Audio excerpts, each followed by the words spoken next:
wo jino afomo plebumo wo kaka ple kate kamo mala ple ayama bumo wo nyele mya pese mi jawji no na plomi dedie na plomi ba fafade no buya bakenya nyaga biolo hame Vovovo, tu peux pas nous cacasia, nous l'omao. Signora, na tua nami, si so kumya, na tua nami. Nena de badale menami, le luciano signa bio me abere. Signora, na tua nami, si so kumya, na tua nami. Nena de badale menami, maugan.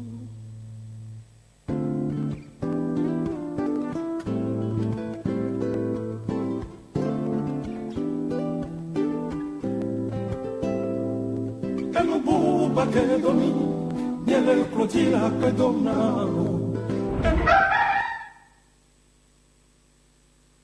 Mi baje consider yo mo sire ke ye mi no na jure ne amabe ne mi kunyo mi bala ken consider ye mi ba dole kere ji gande no na alogo nyo chen nyangere bi ne chan mi consider ide ke si o mi ayi ye nya ho gbojo ayi ya ji de mi bide ne mi jo wole bi alwi je mi mo wona jile ke mi chan mi le mi chile ke nyina ji gande na ye mi le dakwe ne mi de eta ne ke consider wa yiro mi o ke mi wa fonwi ata wa de mo mi ku mi ba je miama agbezon mi wa je miama do no do dio wo bia ma bi de ku mi ki mi adap mi we so va no ba ke mo wo na mo bia le kia judo le kia mi mo nyo ba yina de do do mo e gbe lu che mo ke aton pe Reyo ye o jina gbia nya no jibezan ba no monami eyi agba kun kokure apamaji mi jula apamaji o de nyama cuisinière que guardana nu nami adam so ba no nami ye agba kun kokure nu kan tutu mi gba kun kokure bi ale ndudu makpaji ba no mi jula apamaji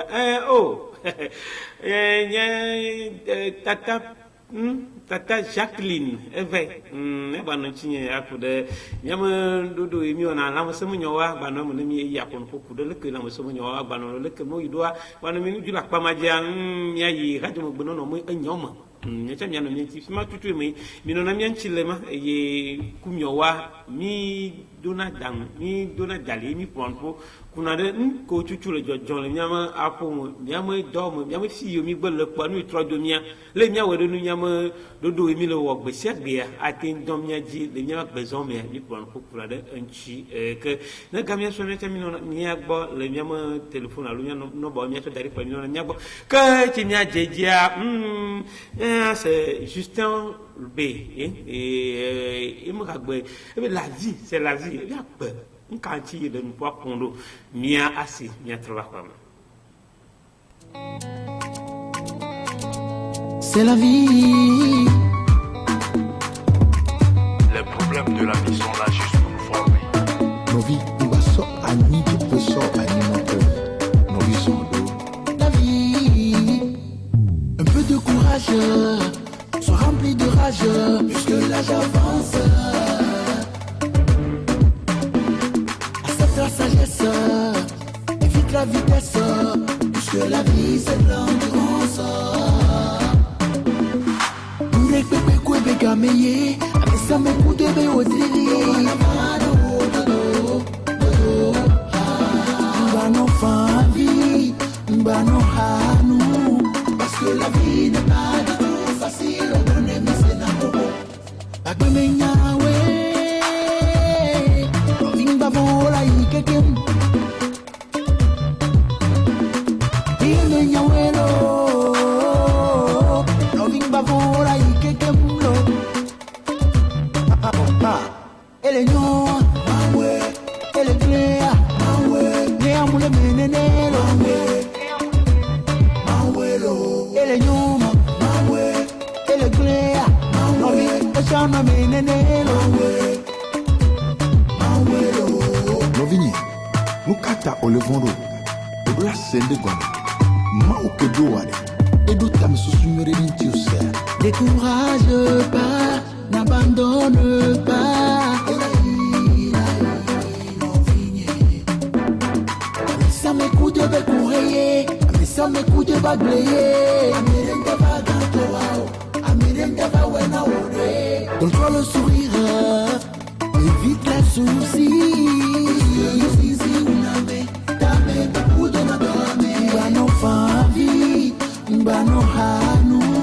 Parce que la vie n'est pas du tout facile.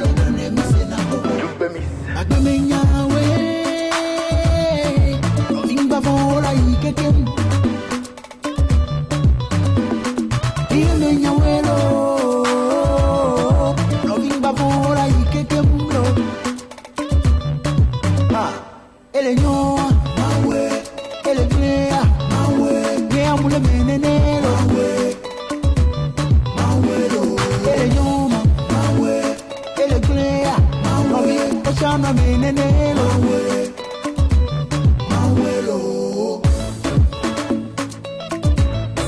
facile.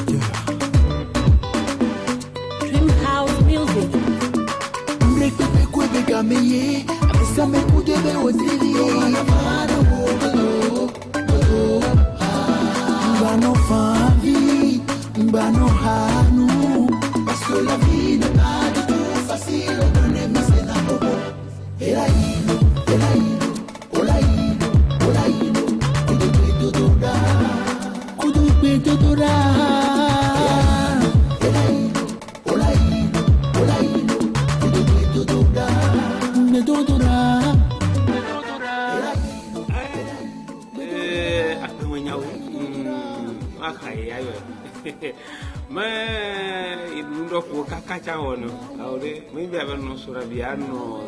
de ka ave no achi afile kaka ajabro de ne ba kakwa ni le chwa agba ba bu ke oh mi ya konfo tu ba konfo yo nyanya ba glo chocho ke na pasi weso yo betodi kosira nyokonyo ponyo flower jesi ne gbe lawa mo ko nya me kosira ponyo yo ba mnya be flower jesi le to achamelo ke menyo no che tonya me pa mo le pon tonya me jena no ro tonya me je rozoro kaka taja ni rozoro tonya me je rozoro ayo tawa mo kope tato le clink anyebe kosira nyo eye poglomo le me ni ma gba bio no bio wa si ya ya de nkanche de ke kosira le me ojo ponu ko wa abe de kuya ponu ko ba mi je ya jema dabe we so do gbe na mi si ya mi so de mi ale kwesiru wa ne mu agbake bi wo no ba do kwa mi no na mu ago mi ya be mi akọ mi a mi to gbe na mi mi kare jibele ke kosira yu to we na mi a mi o so mi ato yi to we ba mi to gbe da mi mi ano via be ha ide ko ma gron be ne le gba no ha cha nu ile wo wa no te po aha na la dan no fli za do mo le fon ko gba do mi ti ale le ojo no ha be ya gron be nyade téléphone zando me yare la gba ku mo do gba nu wonu ne ma ten kwa gba nu ne ya ba to zo ma leke wa jo ble do yo enu po ya ba no ko ko pa yo ni ko de wa ba bo da bo na eglo yo ira yo ngba jo ba na ni ja se ja ni glo wi do le mi ancho do anu gba ba le nu nu ma aho nu aya nu me fi kwa nya nu ele ji sino anya logo ni a o ji ku yi sino o la ba ji o fo ya ba la lo wa e de fo bi kwa mi anya nu ya di goguru da ya di goguru wa ya yi ta pasi apeta yo mi ya le mama le do na mbede ne omle benado ko vino e o di vi omle benado ko la va do afire kwa lo gwa ntoju ba lo ra wu ameti ora bu le pon la me akwa ido ama sotore no vire bede kafla o di mi vovovo mi zoro we trivio di toke e o ke la fide e o kwa me lebe o ni kwa me hati nyero ni kwa hati mi nyekwi kekwe to school di va e gbe le kumuranu ele ku hunga la we gan mi ya ye npoko ebe jepe kaka ya ba le be hun ya ku hun alo ya so afo wa ngba bu fun eye ngba ye bu be fun kaka aba so do ko no plonger do ahamu wono sile ke da be na gbo o la nu aha ka aba na ha ko no no kwa enya e gba no te po le client na ha vo kwa enya agba ba so ko kwa mi ajagbagba ne le de pepe de ya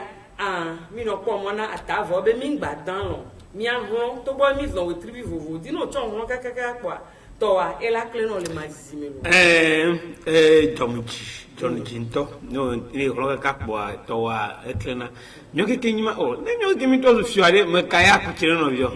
ne nyoke kimi tozu ministere makaya ba gouverneur no byo ne nyoke kimi ba tozu dabe makaya ba ma ne nyoke kimi ba tozu jere makaya ba jibi alolo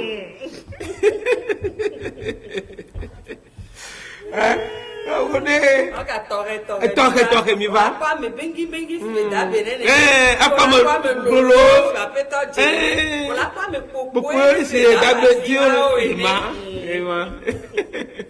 Ta mi glonya gogoro kama kanton tonton etwasi di eyenyi be enya ya wona gbeto ya pe va mutona ni jepe akowo anyi mopo na janyira nyabe agbemonyawe be c'est la vie agbemonyawe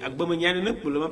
makali kobe me to agbemonyawe ba yo le ma mo jiwula be mo ne be pona ga mo yiwe pona ga wole be kia e na murano ma mi kokpo ne yo mo ko mo yo pon ka no bi ne to vari ya be be ma jun mu chikwe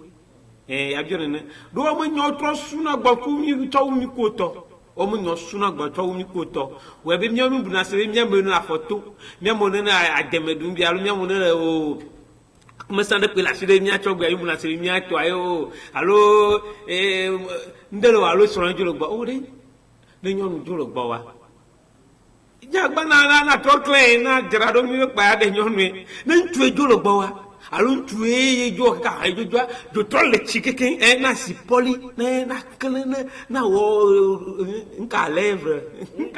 ma nje me jaglo nka lèvre ma re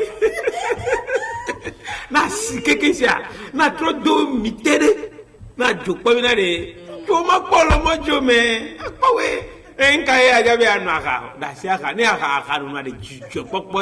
tonu na ka ni awon mo je ko von gba be yesro mon kakalo wala kelekelo gamali no avio awo to na be sanu pa apo gavile akodu no apo fioji sia agboge je mi le gbono wa na nyina kan ni mate block ya eti jo be na wo nu sunta e no mi le nya se wa nu su e ke nu gbono nya ni o le mo jo na go jabe na pita ba so ko ba do ko wa we je mi kon su blana ni ngba so ani de pe so ani mo ko le mi je pa mi ti te kaba nya ne nja nya o ma nya be lo ti na te kaba mo fe peta mo blana ro ntu le nyonu mo lo ba ta gbere nyonu to aji su pre nyonu to aji na wo de kala so alela nya wa awo alesi e poli mla si wa wo ko da na si le nkume plo o pa mo na ko le fali amede la ko ko le to ne yo non ma cli attention elle a pas pu va ne bro to la je we do intu mo le nyon mo mo via batalo e bro mi ka yo mi chona be wa da ha ka chonchinu do nu le chola poma nyawo nyawo ne ya poma nya be nu ya poma moa kuti kuku kwadu kiru acho dogoro ndem covid acho pen be gamelu acho pe asisa samelu o de vale nya du nu ya pe aja kwa awo mako ka mi yi jigbesa me enyomi ne emia atrova kwa ma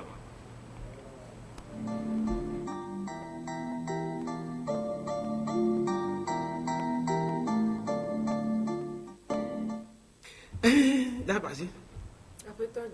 mi trova gbo egbejura kele atonlia pe ape veblave mi le ajo gbo jom kojo gan kojo vi fo kojo dajo dajo mengeo le dajo krale mingeo ile ajo gbo kɔdzo viwo kɔdzo gɔn keke kɔ egbe yi wa be nkeke nyuia lo. ke mia do o mia nga yo ti mu nya le bebie me re gba be ya de chita le nka me ne de nyi kwa gon ne ke miadzo mia yovo gbɔ ne mi yovo gbɔ egbea mi le fleur gbɔ kudo Faustine gbɔ Faustine fleur eye fleur a enyi ŋkɔ ɖe ke ye ele latin gbeme ŋutɔ yi ŋkɔ so enyi fleur me ɖo gbagblɔ be flora eye fleur wa egbea wòle akpɔ be fleur egbe ŋutɔa ame si gbɔn ye be lɔ ɖe nu ile ɖu fleur wo be dizipetrɔzã alamandawo amariliso bleuette clivia Faustine fleur florie fleurette fleurette hortenso lori amelo dio na belolo Majolaine kudo Melvina allo Melvin Nadina wawe boy mi le gbia o si gbon de nu va gbia mi ana ido floro gbo floro onyi meka floro onyi amerike no po gasiasia game o idile jao ayale po veve seme o floro wa enu ko mo po do na kaka ola glonya meton o ko nu amaton le mevo ba floro onyi amerike enu ko mo po odo na eye onyi amerike le nde pepe o me a flor ma inde ogbe kwa be o enu ya ere janyo na ma mu le janyo a nde pe ko gbe le po a o be nyonyo gbe ko le de elanyo po mi na nu ogbe fonfon no na me no be o ma wele ke po o nya be ke o le wele anyo chanya tepia o ne yo o pona tani ne mi la gba pon to chan onyi amedo ke onyi jojo me nyuede le wasi le ke mi gbon amede ko nyonyo ame jeje me nyuede no na wasi eye le tepesia tepe ko lea le ke wan to yin jijo popo me enu ko modo na tepesia tepe ko no pa tepe aklena wa be ke klenwa na be fi ko le polo na amode nu ne wo amere ke ni amere jojo me wa o ton do na nu ko mo enu ko no na nu na o tepesia tepe ke flor le polo na amu ne o le fi ko america la fi ni flor va do fun ko america etrozo ame blave ame wo evodi wo bo a flor wa ba gbe no no do won eye onya mede chambe na le ko charme mede be ni fi je ne be dogo ko ni aponpoa o nkanya ko le blon eya toa be blemere ko nya blode ntike ka ye be nya edipo o la hosi eye flor onya mede ke gbegble jona dinao ni odu afide pepe a ote na yipo fi dia edola kreende ke ne asemka ka me chan ya no do nde be mi man na yipo ye nya emula wo ya na ni floro ba agbe no no won eye ne nebe nu ko wona e wona be ame sugbon lo na wa be nya gbo eye o lo na wa be nya gbo nto mu kan nu sipaja lo nyon paji o lo ya eva dominina wa be agbe no no eye ma bene mia ajonia be center fleur de calea eni amerike ebe dijo popo kudobe ame haya nyenye kebenya e dasile ba gbenti ebe ba so edoku sona ye be wona kondido wa be kondia o hona e dono o pona wa gbo eye e so ba gbe enable bobe e do tepeke ne pele enua gbedi nu trompeto ya ne do jedoa o hono le wa be fun o pona wa gbo enyim de kebe ona joro nyue be do ye ku ebe kakaka le kere be etume kwanya be floro obe agbenono won onyi amerike ebe dijo popo ya eno na mono gasesa ga mu kan do kebe le o mu kan vevenye sese kebe belo wa enyinya kpode ke mama ku ameko le du anniversaire be 3 ans nue floro mervino wa ke kempo wa be agbenono kpode won apekaka floro Faustino abe dabe Florent pour Florentine alo menene ya ouais Florentine Faustine on ben comment et pas ben ko trova Florentine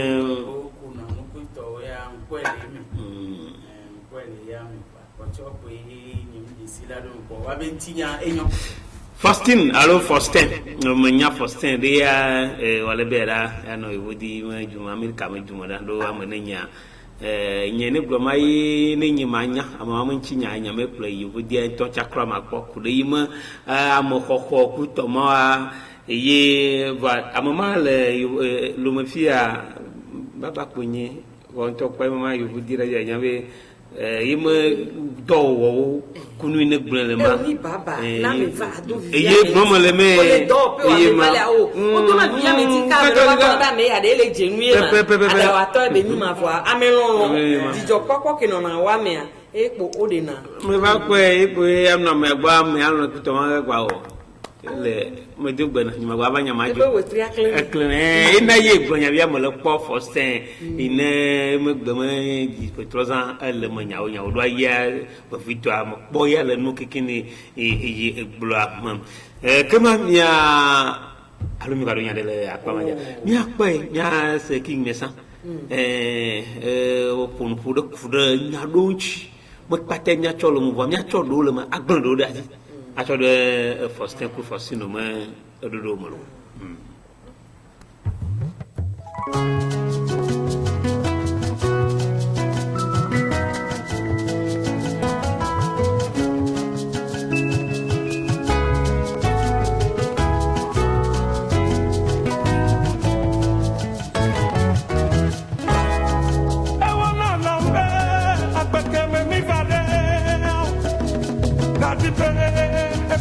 Mi va, e wana na nyere ka benare, kike keme mi va de, e kadibe, e koe mi jova, ameko boga, wawo dona bubuna, ameke opoti ade, wawo yona be fofo gata data ora, ameko boga, wawo buna da meji, e kabe nyalo. Cabello toyade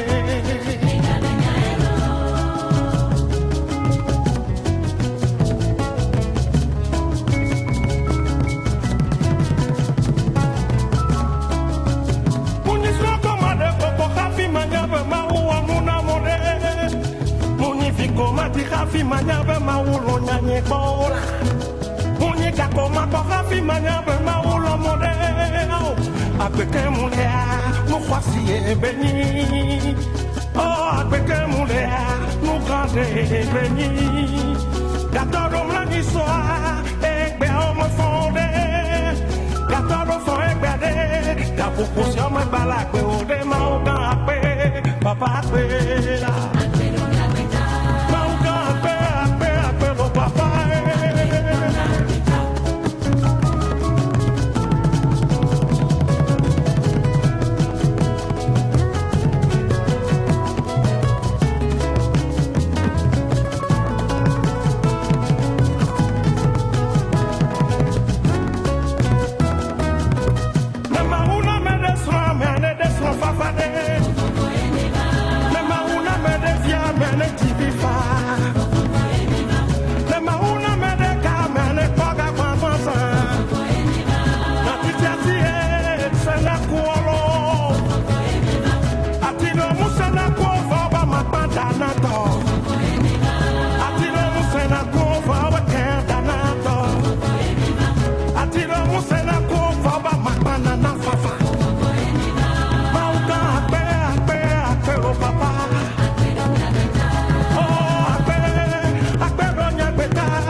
Faustin, Fleuro, Florence, Florent, Mervino, Gamanyae, ne ga do papoga gakpɔkpɔ ye nyi bawe ya yɔ nɔ ya ɖu abe wòle kele awo ne gabia kpɔ gamie. Yo yɔnɔ be fofo alo fofo. Woayɔ be fofo la. Fofo. Woayɔ be fofo. La nyi fofo gã. La yi gã. Awo le.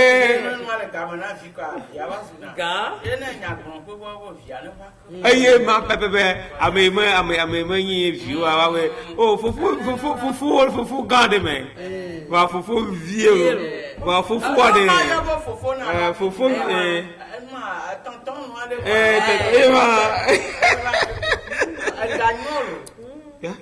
ni ma gbonya de na mo ba bijo. O me ma un todo gajara para ka ti ba wo mi agbeto ko to we. Ye bro e we dadi la. Mo ni pepe. Lekela gbesiro. Lekela jesiro ganyo. Ame odo ganyo no viwa ono odokuro npa ne ganyo no ro. Ka mia aje wona afo gwam enyi ka Adam so wona nya aje mia atroba ko mabe Adam so enyi wona de ye da be tronasi eleji ene emine emiuntom nya manduduo nya manu yo ye mi joje sibe ya wa nya kama nya yiri nya atroba ko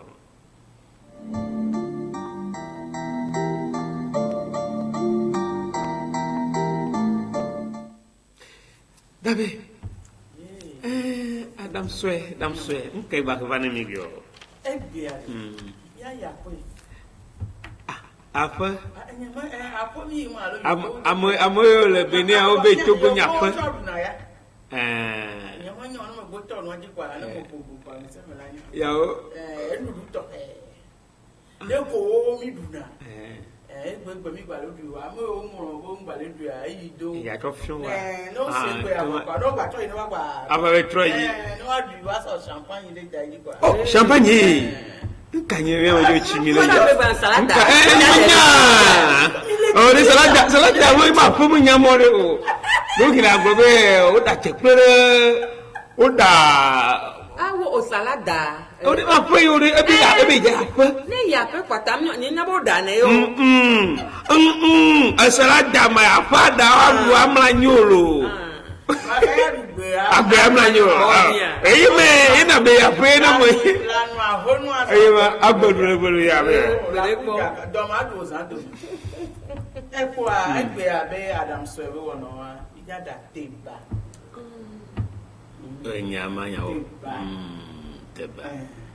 teba amuru wona jitito amuru wona kutito amuru sana pomme de terre wone teba teba ya mo to amuru po teba amuru le 3 de le ti teba da gbe mi na gachi gafuro la pa kare opo ba ma bi fo mo ya ken mo ya ken mo ejo fe mi de opo ba ke mo da no ma ke yo bo je ba kan de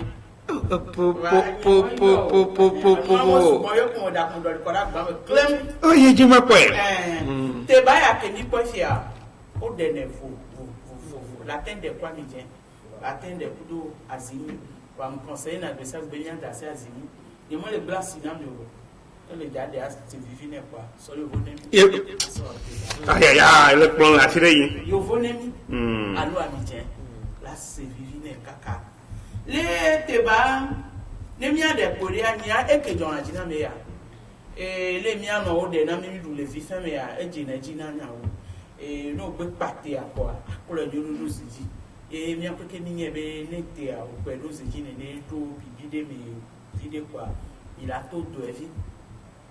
il a tout de vie quoi adon college le eswati te ajile eswati ya to ikuno kore mi kama mi gba ga sibe ne bike ngba mi akoro de vie ko so le to le kore te ancho jibe de vie abe vi sisi ane to ne bado te ame ba di vinwele amorojo de na sine te ajo bi voga mi ko jagbe pa o so na de vie ko na de ji o mo da na te ba ne lo ke ti ale so di gbe to fiafio kwa to de vie wa aso kore mi ususuve de yabe vi c'est pour to batendo etia ba nyame vide ye aso ayo vide soko lezi do agare me nyame do vi omuna yo so ayo vide e ya mba nya ba betu mu ho gbede gbonu gbogboro awa so ayo we so ayo kokwa aso college les oadi aso sable anto bato anene ho de ya no le kaka padida si tu no do so yo vo de mi so de oh la ya le le so sable quelqu'un a conservé nya tout boy besti nete ba amidian da so de ya tout boy besti jen so de voilà neto be mi ya so amidian de il est dit là de he nya so boy besti he boy besti ke mudiwa vanya ja boy besti ane do nsen do agare mo boy besti ke mudiwa nsen na mo wana le po bio a ho ton ke engrais mo le ko to la tebe do kwa atugbo be si agogoro ko sori mi kwa ne yo voni mi na no tugbo be si he kwa ndudu la no kola de kana mi mano be obe le wo no ayem le do ami je over ye be se be kola jo bana be no ala jo no je o no na presenta mu nya na popo la gbo ne ma keke ni e kwa ni ge no kwa ni awe ne keke sable kwa yo vide ke ngro osu ko gbe do do ja kwa aso sable kwa yo vide kwa so ko deji bon avec cuisine à cube melio va mi le cube après cube acha kwa de tisilika ne cube acha ba bi kui et non ba bi ken ba ba gban cube ko de mo kwa ne to fion le location fo keke kwa la so akumedati o la gben de non me ke di o le tia amoro jina be no yo le dute ba ano po ete kwa le ba amoro am jina be ya pe ko an to kwa o nto la po no me ko jine no na ye o la gben yo de kwa amike o le ti be ya so de ani akaba ne batem bi ne bado ete amenyo de moro changa la cité baba bina ke ngova nani avion de nene no ke no les odi be le choniro la kwa nya do mi ne no ba fio ku de kwa ami antola do ete akuto mu kekeke me pa mi la ko be no antono na nyure vale mi da si be no ne bi ke ngba nya do de ami korintia ja ko be ami amaja tem do nu ko le da amenyo ro ami aba tita jiwa kwa ede na fuvide mi la tende ke mi masa mi chamo ko mundu na miwa ola tante bake o mazami fa amoko dunia numere bi da mi ado mi kwa ndu antono na moro le yovo ni mia na njewa baba to ba teba be kotebu teba bi wona nu bagbacha iso wana teba eme elan ko le ji ya so we ya o to la da la mi nya be bi to na nu ku do to o la de pepe wa so o de pepe yo gbede o to enfo kwa elan wa bi si o la so dare o tu nu hohun atutimati sapule gbo ebi se ko to keke kwa le mi gbe wona mu gbagba lizi ame do kwa ila o mu gbagba onyo do fo kwa yo la do le lan be sia so ko de ki le zoati mi la fi o yode e fi o fo kwa yo la pate wa keke kwa aso ko de mu gbagba ko wo yo tronel lan be sia ne no gboro vide ku su va tembi ku do etea ni ma wo mu ado de ke ne le bi voice ni le so ku gba no ku si le ze mi so no ko le mo ola ja gbagba be de si ke nto e wo ja so te ado mi ade si won do la su e be te anyode o de ne e chane ne kwa te ado ne mi de do ni zo ku ja bi kwa la gbe anyode de bi voye o ku da gba mi kwa e la ko ton wa ola so go apare kana e na nya ko be te ba ya ko fi wa o wo fo wa o ton la o so dade apare kana de poisson ya pour la sorte d'aller ni la yo egbon la yo egbemi la yo elan de pepe kejuro a pour la personne et mi avait débat l'envie de pepe pour la sorte ya mais ye après gam le sur a David pour sorte débat ko et les verbes de David sans faire de votre débat ko mais pour be a mon du l'encontre et pour ja ya quoi magnum ko be de leke ken gba ni zana no atan so wene et pomme de terre pomme de terre et yemi so na salade ko ne ko so na frita on la tenje tanfa aso de baya ke bi o shem de quoi pour la et ma tombe bébé de baya en français mais il ne verra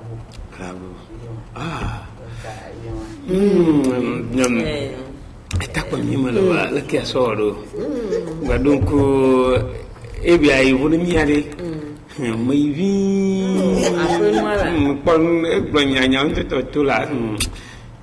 mi te mi we mi apon wa na ne pe da pasi da ben petoje nya ka ya bio nje ma bio nya de di ye di vire va ma bio bede ne ne ke be de na mi fia ne drumbe nche ma da teba Voibe ma flini là do me wululiare comme elanjo jona jina mvide. Va adunyo mte wora no atuto kwa. Matin flulu a deku zerika. Eye mizama yovobe ibesere la. Yovobe ibesere ke miso dona. Matin we ku chanfan. Mi kobe mi ato nyawa. Ne mi la d'Afrique nous doit, na d'Afrique nous. Ne mi le jada yovo nous doit, mi ada yovo. Te ba le setinu lo ko de na yimfion. Ya ke mi va so na kwa afno. Abaso egbedegbe mi na no mo te wa na mi ko so lan do mo ni. O mo so do ne mo. Ya o ko ye gba to ba Dona so dona te ba me ko to. E wa ezura bu compose o to te ba ko to la da o to jibe ya de ni. O la ton la ko me fa no to be ya dan la mu so de ni o. On peut dire au dernier, voilà, le setinois de l'Afrique, mais dada, Magdalene est venu d'Adino. Le cola des doigts et il y a un monsieur. Si tu as honte à la preuve, au fil on va venir là-bas, on dit là des léqués, bah, au terme sur l'an, au sort de maman, on est né. Oui, on dit là, il y a la nuit. Non, on le dit, il y a sur l'an, toi, tu as un sort de bien. L'amour, oui, à sort des nénos, mort de délai, au là des nénés, voir. Rabu Anton la da le teba ba le mo fien do pour des simple clemde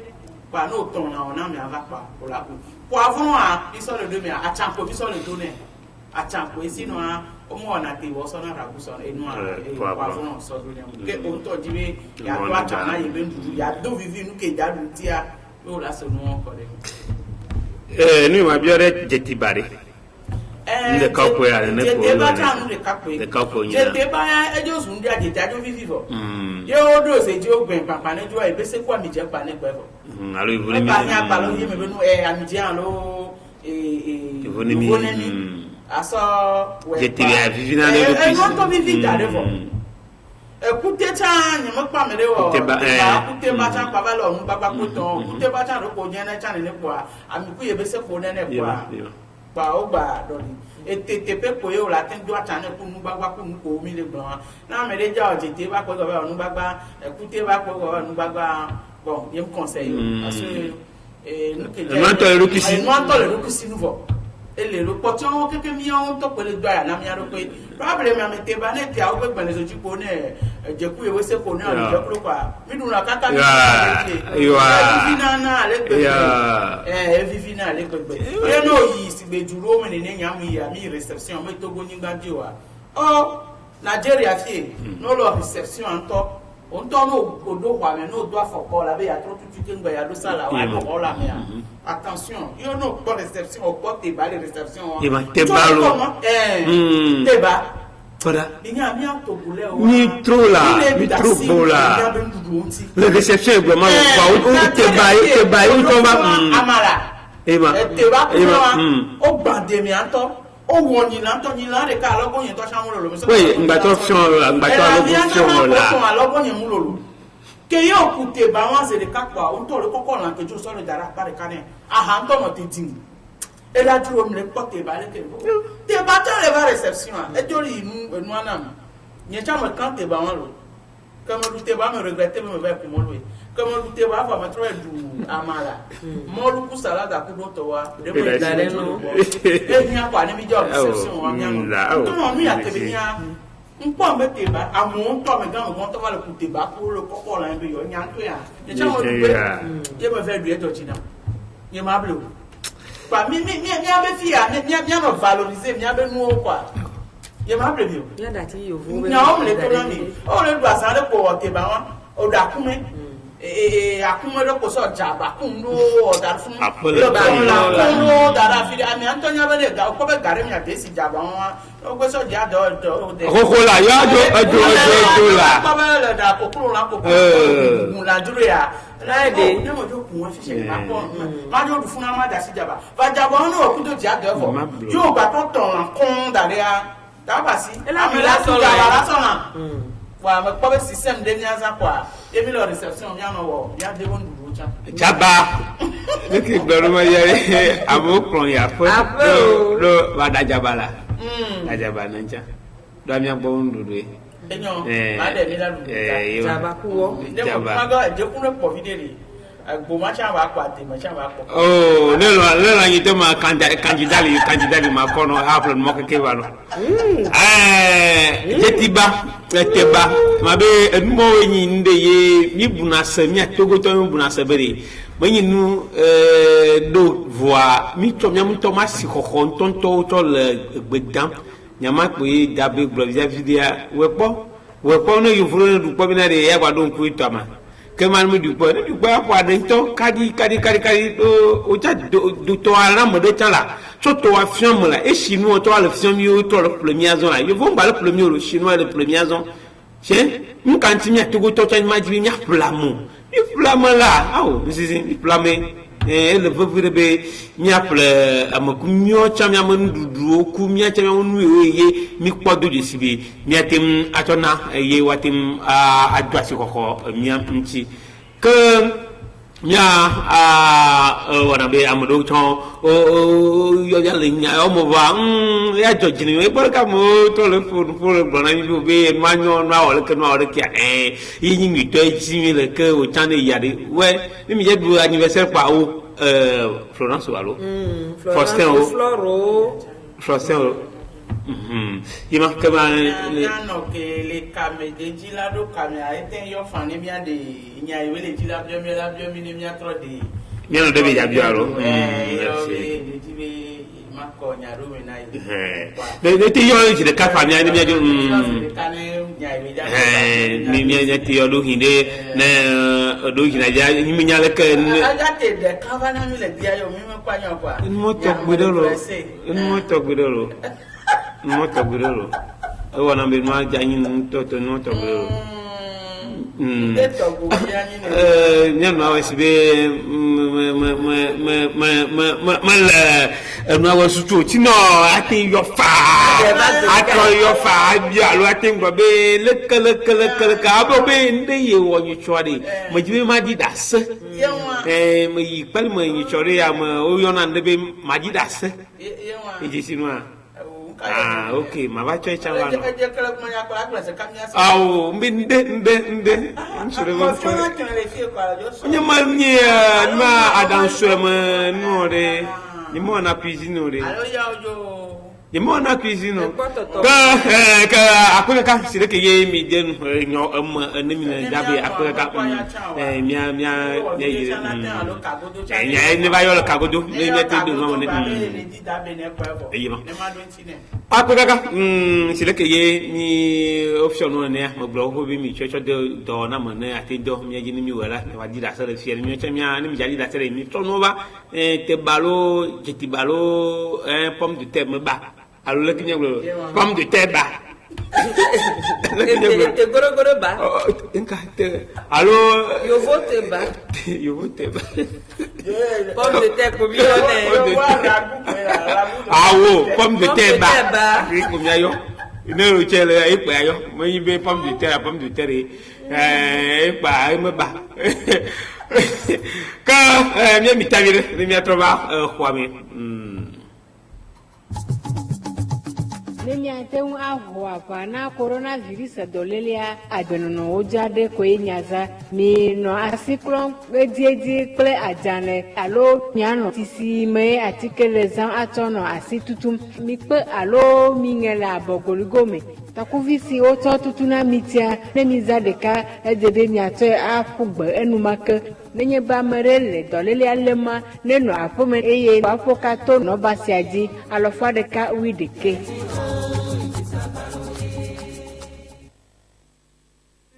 manyo sire ke ye mi wona je jine ne ya choba tata Jackie raison il fallait que je savais la danse il me yororo après dokita je va être yorokita tata Jackie aïe admiré Jean-Laurent ça te fait ça là d'accord oui non et tu faut fio keke di chato le ke pono yo vodi fio yo e chokasne ya che fimo keke alo e chonde keke che to fimo keke jawo mi amo rapport yo le ke anami conta no do kisialo ke ya avagbo do mi ya ko ku de coronavirus mi nyomo enchi gba jeji mi pona mala so nyomo le mo ka mi jena gbagba mi no na coronavirus mi nyomo nka tutu ye le gba to na mi alo le ke jomlo nka we po e aheba na mi go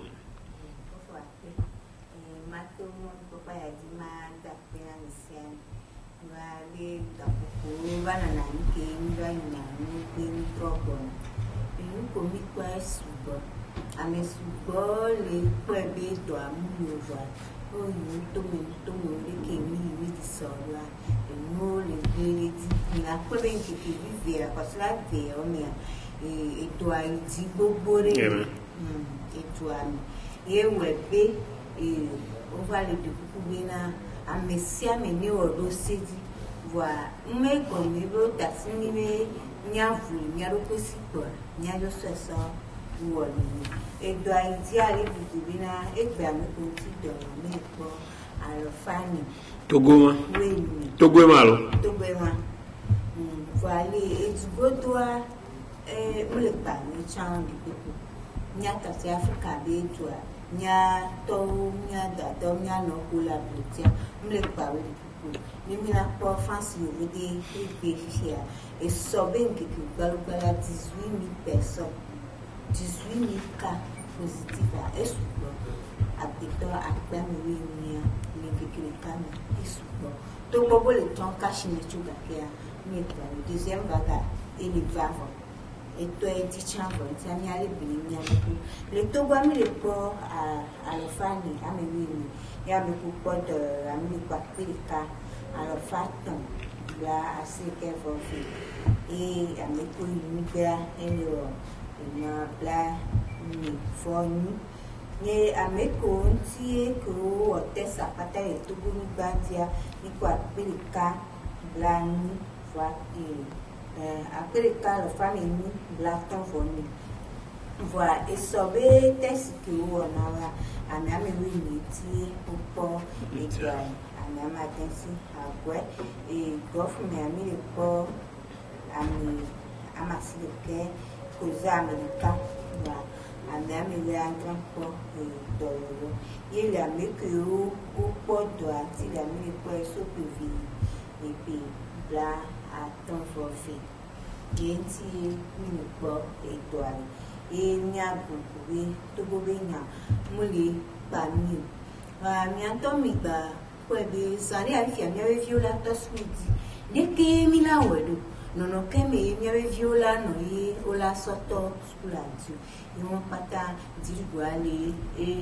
je papa sunti deko wodo kaka idugo poa ola gba we no ni akaka ola gba so to school ati enti ami amedila etinechi atomi no bi de view ola school ni ami vata school même ça le coronavirus bien mais attends il y avait mi le avait réclamé ou mais il y a deux fana il y en avait octobre rose à mon camp non pour doit me cancer doit un nom me cancer et bien y mi na derrière réclamé que camé ou mais octobre quoi webe ne o y condire pepe eni eviti peyo afie pepe kwa okuna turuna nya dadao nya no deke bila nya to surtout doa nya sonwe no na mio bole bo wa champion na ro nya se papa ko to mama la ba me papa la ali no na mama kui e chala kora be ni mama ba no ani ele pe so ne ma ni mama ko na cancer no bi cancer papa o chani ni Yao. Ne se mi le bien. Je le que mi aba. Papa o ba no vitu kia cha. de ko wa na mi do wa ya ko be de ci de ko wa an to ne nyono awe de ko be na de ele wa lentia egbia e nyakin soba anu me be cancer ele remus gbogbo nya no nya so ebili to na nya to nya ku ni ebia beli kaka mi ti anu fama ton di ko bia anu fama ton black ton di ko nya ma ton nya bi black ton ya ni ko la mu masamaso du ovana adumadada bi ni nekele musuba padicha ina ni cancer de prostate va non ya dia ni pele ni non bolina anofi alumba na nofi to echino ni papa change gbe mi daju no le anu la no pe dura anu chani ba iba bi ajido ina mi be cancer o ke da dona kuna ni ba no voilà que mila kweto tesi benari ni ba no amia ba no cancer egugwe anu edu cancer ekuno na nomina nyonu ya kuno na nomina o na no fito kuno na anomina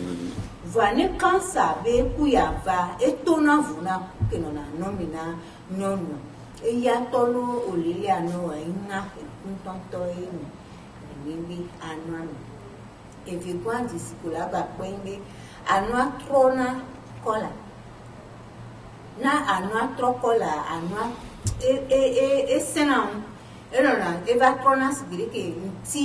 no le nti okore ke nti no na le va trona ye ngba no na nwedele enuantio magbonde ebia yimu so foto ovani wa te podwa dokita subo woni lele wo dokita subo so kudu otomo zinti ye ola so musubo so fiamini ni vale do dokita kwa ola so ni be mu so fi webe ele ni necha esicha tonani anwani donc animi po sign mo wa nya de blakaba nya ikunzi on to gbe na ni po la tete sidoko po bola benari ikula nomina ina enko nínú ya gbe da si ani ba ibe so keke ne gwangbe asida nya sovo keke ne gwangbe po alo nenu gbe do milike ika kotia nile anu bano weriki bano biji bano kaka ela pone kule mea ela nya ne kule lo e anya okay I continue test nkai na ye nkekene agba ye wona nmo kwa bena le ni gbogbo to mi nyonu ni ile tasanya ile na mitia dalasi efu na ni gbogbo nti nka ni asida ni vaiva na asida ni vaiva edola gbatro va elokuni gapopo me kina asida ni agbe pa anu avuna le do kwesi ke no le ola tin borabe endele nkunle mo nyom ke ti sero kwe ye enya do kwe ba mame nyanya wo ne asida ni pani sole jin kekeve eso na suvo sole jin kekeve sole yiwe la ko bi ne nto edo palo mele si le jiraro ne ile ba no e gbona potom eduna no mede no ne si kwa yo to la santi le kunzi moi ouais okay wala be ma yatim awe ma be no so no ifo bia ba pro mi gbogbo de to ale ntu ma paji po yimo ya cho da pasi ya de la siwa ken gbo ma ba to nya dia e mo to e ko be gbon be ku ya no to kokoko e ku no neme wombe ne e ku wa de ke mi ja ko e ku agbalo ko be la ni ku alo veve se se pro ne do le ke be no ke mi asonya be ku ya e ku gbalo ya lo to le ku to kan sabe ku ani da nu anu mi na mi ko ni ba no oyi ne ba ha to mi fili webe no le tidienti ano beta si fi o no pe wo no pe ku le me akolanya parce o la no le no muni be e ku mi ba no me be ku ke ni mi o de pe pa ku vai de la o la senti ye nyama ha to mecha edona tenten de nona fun yo la pobe vutoto de nona anwa agbazi acha kaja ha to mecha eka ye nyan chuto eye atobe nemi mele no wa nka vut nka na no gba pa ma jini mi ntu anya do dasikala no anchi do dasikala no so a to nana no so de vimi o mi gba si chami gba le ni emi so nya no ba no ni so no blera emi le break kitchen le nya no lu ya senti nya no pora be na ni ele mi kum le mo o cha le pere mama nchi ko e le o tesi apo e nya be do da si en mi so nya ba no mi be mi a le fi ano re ko mo se nabo le ta le sibo o brobe wa pe gbe wa ko gbe yima o ne le pin da ya wa ko gbe mi ya ko gbe ki kwa o be ni mama no mo wa ano gbe ku mo e se me ben be abagbo ki o ya dato lo wo dato lo wo da ne da ni ba ko lo la ta ni lu ko oya dato o buja dato nya ke ko mi ko be o ke ma mi anyo no to ami gbele na ndo gbe papa be ale àwọn ko nya ke mo be wa ele gbogbo e ni pe fun ele gbogbo me ya be no vichi me le ko anga mi la ko no abenade ele gble alo mi le gble ya no ta mi egbe ale na be nyonu o jola agbo fun ba ja agbo mu nyɔnu dzra gbe fún mi va dza gbe ŋe kema mi le dza kpenɔ leke va gbe aɖe nyɔnu me leke ɖewo le xaxa ma me wome xaxa ye agbe nu be va wo ŋutɔ nya be papa le dadɔ le yewo ŋu ye eye wole gbegbe ŋua ke wone nya be ne wogbea papa agbe ma kpe dadɔa ne wo lo.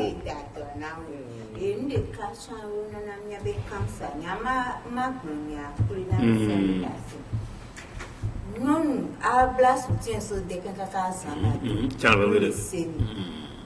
Mleseni. Ko idomo ogbo asimo yo ogbo fiko yo ogbo na anu aba fo do pesin ade soutien de. A bla soutien asomla ni sami awo.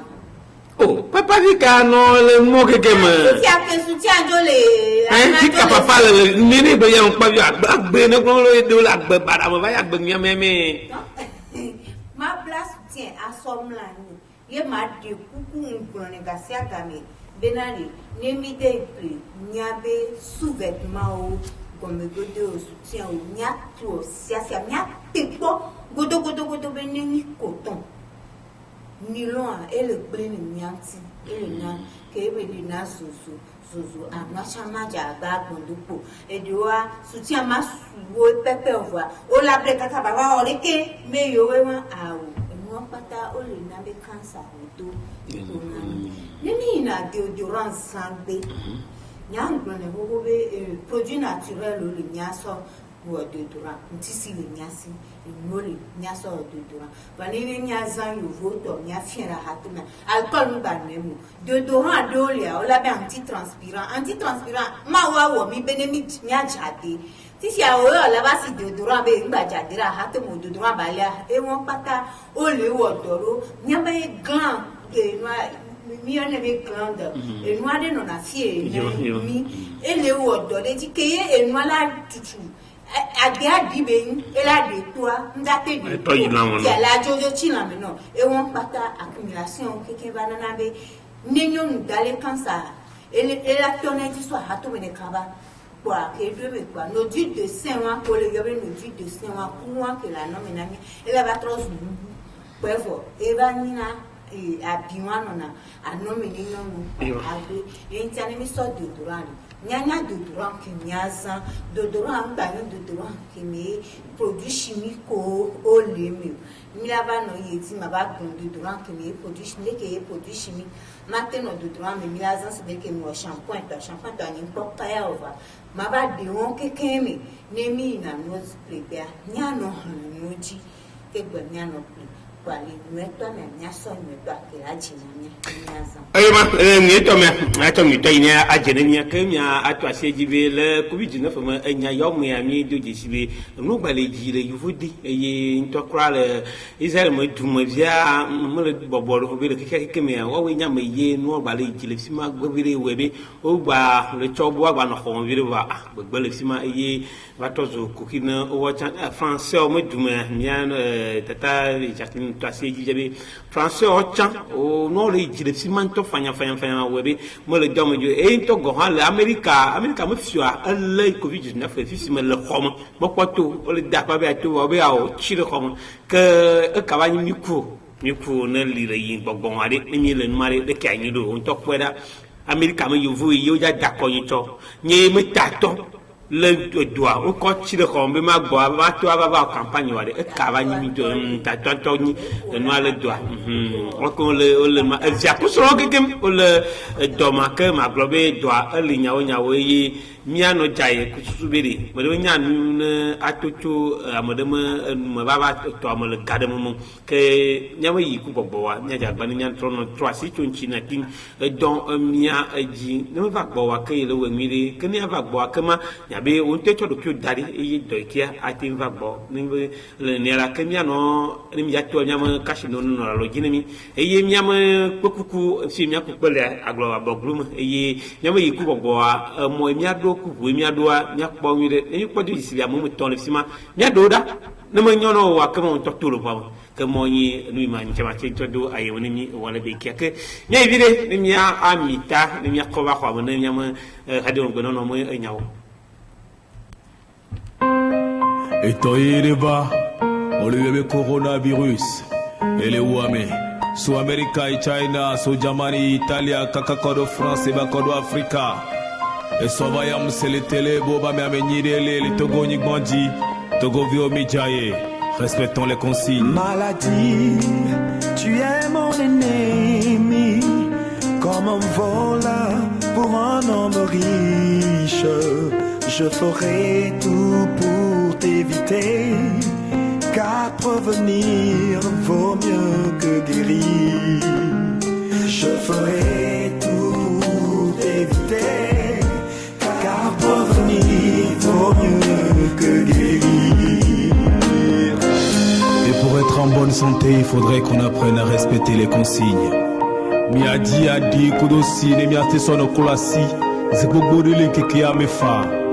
Negolo miadi substance hydroalcoolique doit péteme. Voya, on doit se kolasi ou zeton le keke ya modwe chala bateton rendo bubano fa. Midola jaye, midola notia sinana vivivo. Et quand béni miato, miano, miafofo, mianovi, miasron, alors mi découpé fa. Midola noté, à si quoi la kona, miano no, allo sikiki na miano vivivo. Doa et moi, les kakadole, puis à d'autres croix, mais on. Odato la robéa, autant d'y cacher, na sotu moti. Ado grand, doa, et gars, qu'on soit les plenons, tocha, que les toits l'homme, et la que soit toi, va non fa. Ne bile da coupé, mi a son papier mouchoir, ne mi a coupé un rebé, ne mi coupé un vokwa, mi a souhaité entrer. Le kudenchinawe mabe egbomo wana monyimbe nunyo wa jona jeji ye miku mi agroba na nyibe Davido lo boda ja kama ontochu vona senyekia ne yashiro monyimbe nyami ya bure nyami mo wa eyambe miro ate wa do nyade ye jeji mi kpone le mi okeke ya me ne gwa ma chichikula kpone le o mo wa mi wo suka ka mo cho wa ni mi ka wa mi eyambe mi anya de to do ne o chante pandele mo ni chante pandele mo do ni mo wana nyai le samu ne wa nyai sam nya ba we ba yambe egbela mi wa mo chan o to va ne le dia de mi agbo de kam gam ya mo won mo wa ka ba de kam no chana ato nya ile ke na gbora nkaina nani be mi kusron mi la bam ba mo nya mi jagbo mi kusron mi la bam ya ntwaba ne va do gamen ntwaye wa hitowu nono ha nyai ntwa nkai na ye va no na yudo kwit bidin to nyono nkana ne me dokita gon nyatin adde kamya anna nya kanimi ben tuan kai nana yin tueva eye do nom toke ni mi no toke ne va vana vanyina kaka de avanyina nya gbogbodo wa ntwa eva no nanko ano no apo to nyono mi senya wada ni me jua gbo mi semada me bi ada fo ba ru ko kebucha ne jona de nya enchine eye nkai nana ye nyono ate contribuer de kai nyono te kpera le ntunchi le nyamoma ne yin nyon ma mo va van allo do mo va van wade nkaye nkaya no etuna nyon de share boy allo nyon amu no mo ilo allo do ayi na allo ntwa ma so de na nya allo ma lo ntwa ayi na mire no gbo lo do mo le yin lo do mo le yin mi se mo poka amoyo nye velo nye ton yo o ton lo gbanya eye ma to gba no bia ejire ka ke mi tiktok ka no ejire ka ni mia ato nya ile mo to de anyia ne de no ntuo anya le mia gbo nyatim aton chido de alu nyatim ato nyogo gbo da Jacqueline va gbo wenyi dokita ga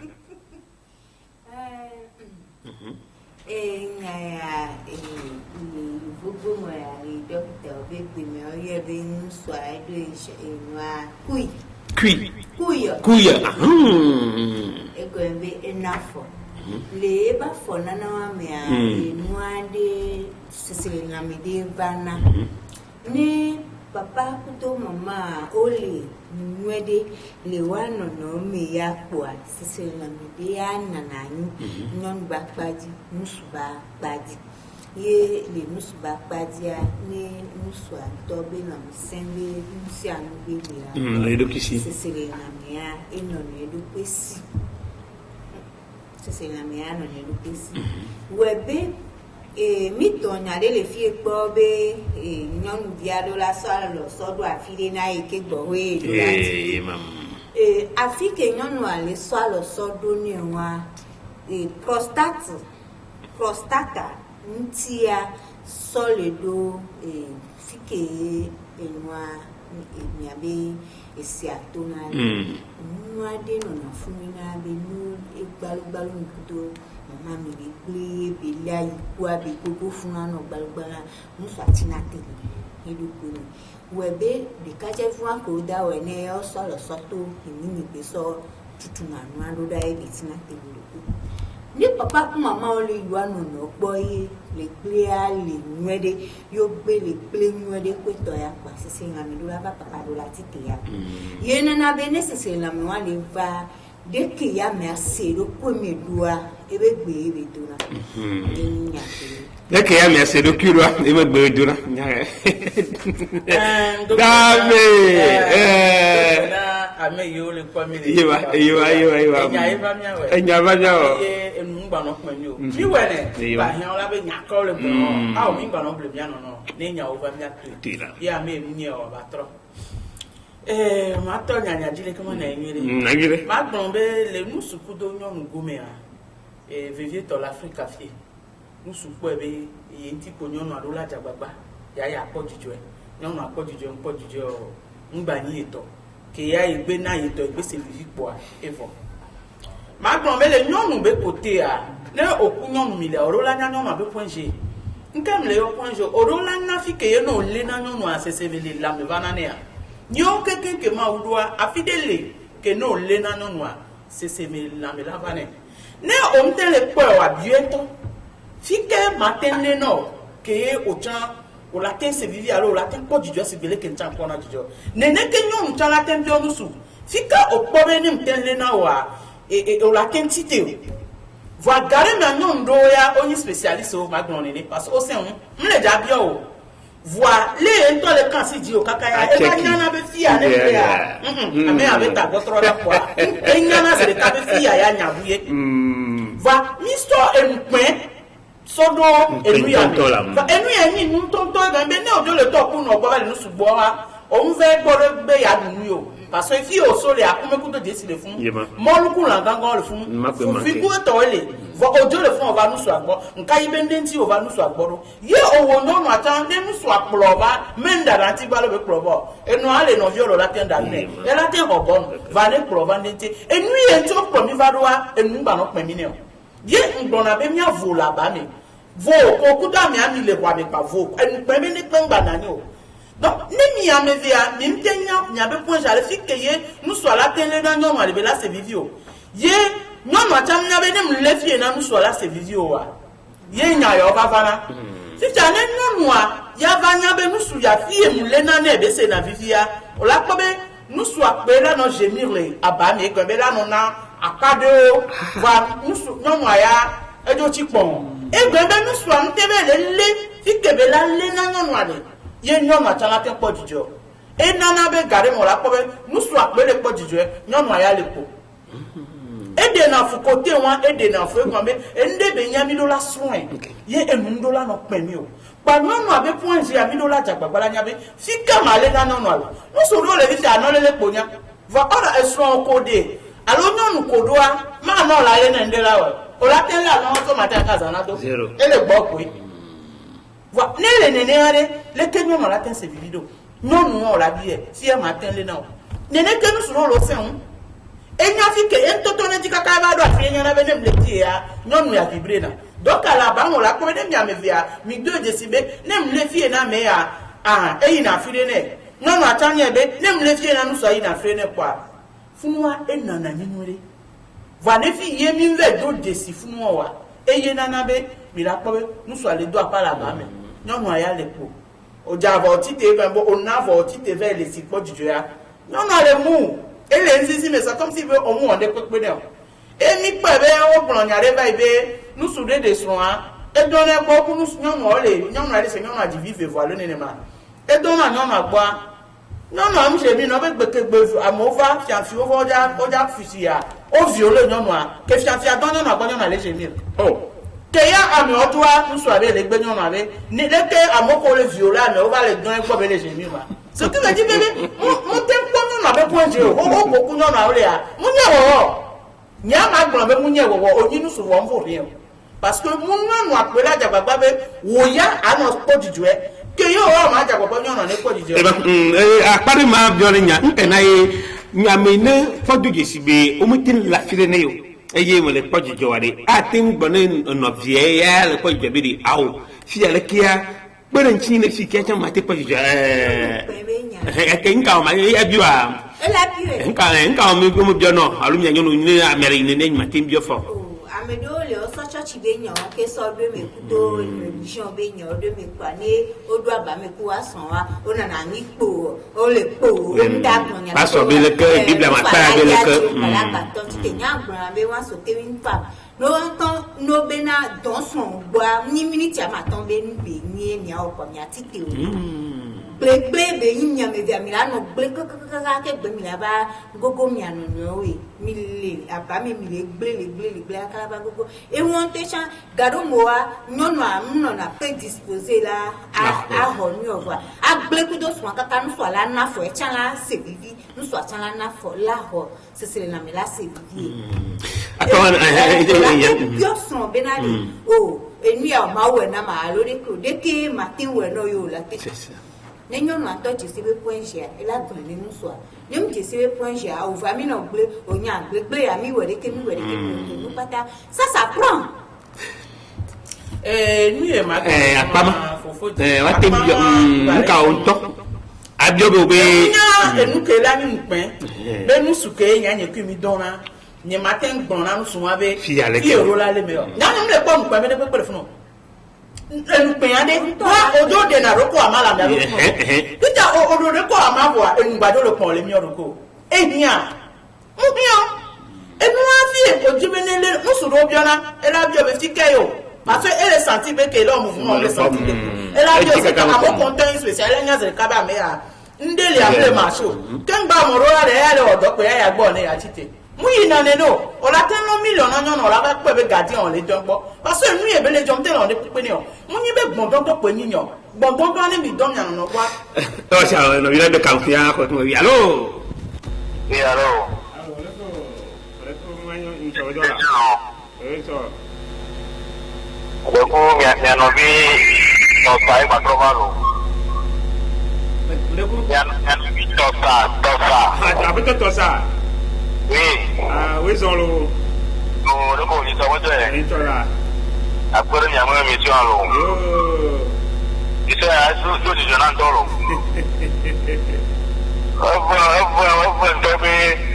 Madame, moi, la comme la sonia l'eau. Le matin, il y a mon yaï au dadi. Voilà, quoi, au top, ma fouille, elle a fil de quoi. Elle est dans là. Il y a autant de. Il y a une parée. Oh, c'est vrai, il y a une ambition à deux bouts de quoi. Oh, soit à 10 peu, il y a un peu de vision de la femme, on a marqué un peu de l'eau là. Oh, tout le tout qu'à voir au fille, non, il y a pour au moins, on va pas de tout les au moins. Après, on le que. Il y a une ambition à l'autre là. De le que ma joie pour tata me voir la côte de l'eau, pour le gars, à café pour la roue, à la jonction. Bekavon mi na de gay mi aba awo club de kwari. Okay. Ya no kokore dia no ne oto monti fa. Okay, akwere mi gagaro. Wa be to sa ko gaga. No. On ka jo bi gere chi aro. Ah, o to puede. Oh, to wa como le que puede. No te puede.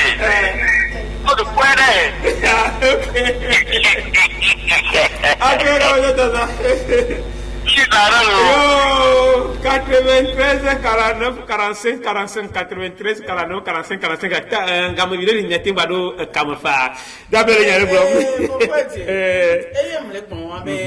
Ne la ba mo ko nu so adojo pon na jujo ko nyo pon na jujo o mle fo rin mi no to nya o do a me nye ba adun ko playa ko nyinyo me adun mi agbon playa ko nyinyo do en gbo ne ba ko jujo be be nu su don e ba ire pe ko de fi me le so so la pa de e mata ile ko ko de nyon ntua ne ka tin kafla adon nyon bo adun ko jujo ali ko ya awon ka o e ti ko no nu ade matin ponyo na moro le pa la sauter elle a denyo na di se le ba o de nu pa mi to no adi e na me yina ne no o li na si amono no ti alla fido ke ngboye agbele kunyo no a e wa no vile do kawere ya to ko ke ngbo bialo Allô? Allô? Ayo. Oh, je n'ai pas de me allô? Ayo. Bonjour. Bueno, bien, William Adabra. Ajul tele apa video? Ajul tele apa nak boleh video? William Adabra. Betul Abraham. Ini ada bawa. Jole tele video tu. Betul macam tadi ya, betul. Nanti tu nak tadi betul problem le daniare. Ina mufti jangan juga dulu, kalau jangan juga.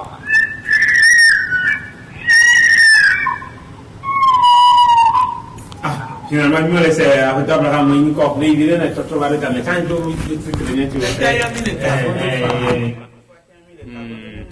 nous no teri mama ma chong eja eja bune mi chong bene kingo bila leko atro abie se benali ni no wa no wa be gbon me ade ele so bia dona sisiri na me e so na ge ni m so na gbe wa nyon na adu nti ni so na no na adu nti ni areke mi jina go mte wona na mo nti na leke no so atala te do nti na ebe ni areke mi jina mte wona na mo nti be ni areke mi kwa o so dura na me do kwedo ye o wona me nyi be o be mi ade so pa mi aba na ni nya do awu nya di evidi di am ni de popo no so ala te make na for nyon ma mo vola di for fu ne fa to enti am nya be gbon be nu a nu enyi na mi so na cha mi ple nya fofo nya dada ko le gari on ba so npe ame odi nya me via me jua enu enyi o so na misrona miano no egbe fefende pepe bila chana na nyo na la pa e ma ba so pe ni na no no nu ba na pa mi le nu so e kaka ba le ko la we na me ya e be la doti na ma ngba gna ko mi de nyano no fi de mi we na sa ka ma le dona be le mi we na sa mu nyanga ku me ya de vide ko la hoson la si o am ton villa hoson la si o tenda pa be je tu be oblenya enu papa le di on tele we ne la ba mo o la ho la si o nu su do ta ne nyonu atambe o papa mi we le ka e la be fi osun lo le ble o ble nto enu on papa mi adasi enu on na mi ason la ja chane swan le juwe a bio ne enu ale do de mi la ba mi po mi ble ya se nya enu pe na ko ti won ya nyu juma ko mo kwalo ji enu a chufa no mo ga ye be kwalo nyono anya nyeba trova nyato twakpabune mi trova twakpabune mi arriva mi ana foto tosa mi dakono foto Abraham mi dakono nyamo via kwata eva wa foto Abraham mi se vini ko de ke tutu ye foto tosa ya pour nous pour de enti ye ma le tu ya je ma ko glo ka glo be nyanyo no mi alo nyasoro mi jagbane ne mi de sonri nu monchi dabe gbo gbogbo do ya bai no do ba mi vijiji kasanchi ko menyibe ndo nchiko ke mgbogbo le no mo yi mi atimpo ni mi ba trova le nya ba trova yi li la pabo e ya pati so kwa kwa ke kwa nya po do nchina e ina no fudu ni nya no le nya ma apo mo ni ba do no be to ma da pena dabe ma da pena da Jacqueline e da pasi e ye no e nya no nchinye o mo to kwete tro nchinye ka do no be ye ame no pipia godo e gbenye famia gba mo le da pena nya mo kucha le nya chi ka do no le be da ko ni ku nyoma gudu do ay cho ndika malaka mi dagba mi lero no buye bakeya nyaga jenya pa bolo jifa mo wo jilo afomo plebo mo kaka ple kate kamo mala ple ya mo mo nyale nya pese mi jawji no na plomi dedie na plomi ba fafade nubuye bakeya nyaga biolo khame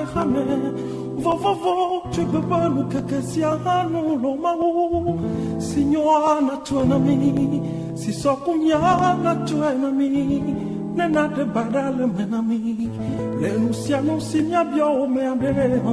signora na tua nami si so kunya na tua nami nena de badale menami maugan